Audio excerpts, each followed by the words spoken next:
احمد پور Sharqia D S P Bakhtiar Ahmed اور تھانہ نوشہر جدید کے S H O Irfan Akbar Khan نے پریس کانفرنس کرتے ہوئے کہا کہ تھانہ نوشہر جدید کی حدود میں 7 جولائی کو 12 سالہ الطاف کے اغوا کی 15 کال سنتے ہی پولیس حرکت میں آ گئی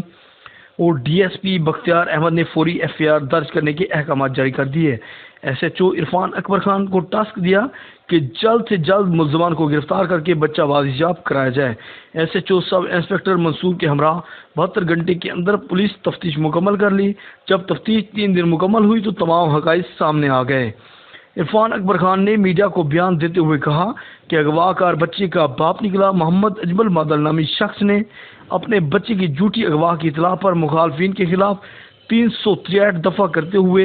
ایف آئی آر درج کرائی۔ پولیس تھانہ نوشہرہ کی لگاتار کوشش کے بعد ڈراپ سین ہوا کہ 12 سالہ الطاف کے والد اجمل نے درینہ دشمنی کا بدلہ لینا تھا، مگر قابلیت رکھنے والے پولیس افسران اور دیانتدار D S P Bakhtiar Ahmed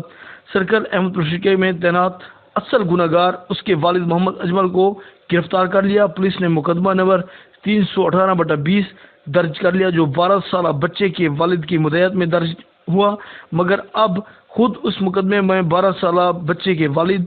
اور جھوٹے گواہ کو گرفتار کر لیا ہے۔ کیمرہ ٹیم کے ساتھ آپ تک نیوز وکاس بلوچ، احمد پور شرقیہ۔